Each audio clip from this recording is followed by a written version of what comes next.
মা, কি হয়েছে? শান্তিতে রান্নাটুকু করতে দিস না তুই। আগে জামাই ষষ্ঠী তুমি জানো তো? তাতে কি হয়েছে? আমার শুনছি তো। আজকে ও আসছে, ওটা কে? কে আসবে আজকে? তোমার জামাই। হে ঠাকুর, হে ঠাকুর, বিয়ের আগে জামাই ষষ্ঠী জামাইকে বাড়িতে নিয়ে আসছিস। পাড়াপতিদের কাছে কি করে মুখ দেখাবো আমি? হে ঠাকুর, হে ঠাকুর, আজ তুই মরবি। হে মা, তুমি এ কি মেয়ে দিয়েছো? 9 মাস পেটে ধরেছি, বিয়ের আগেই জামাইকে বাড়িতে নিয়ে চলে এসছে। কি করবো? এ মা বলো, মা, মা, মা। মা কি না কি বলবে দেখি।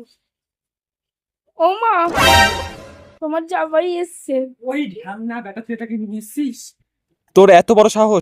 যদি সাহস থাকে আমার দেহের ওপর দিয়ে যা, আমার দেহের ওপর দিয়ে যা, আমার দেহের ওপর দিয়ে যা, আমার দেহের ওপর দিয়ে যা। মাগে, তুই বলেছিল দেহের প্রতি যাবি? মা এতক্ষণ ধরে বসে আছে, কিছু ওকে খেতে দাও। ওই ঢ্যামনা বাচ্চাকে আমি কিচ্ছু খেতে দেব না। কি কাজ করে ওকে বল, কাজ করে নিয়ে এসে খেতে। মা ও কিছু কাজ করে না। হে ঠাকুর, হে ঠাকুর, কোন ছেলেকে ভালোবেসেছিস? কোনো কাজ করে না কেন?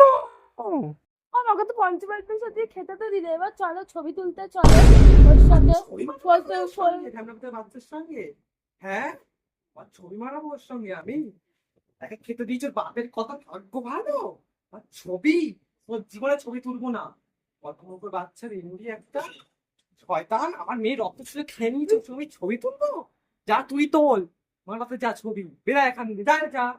এত তো খাবারে দাওয়ালে, এবারে এসিটা চালিয়ে দাও, রাত্রে থেকে যাবে বলেছে এখানেই। ঠিক আছে মা, এত গরমে আর যেতে পারছে না।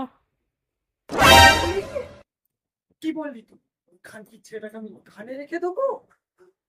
পাড়া প্রতিবেশী আমার কি বলবে?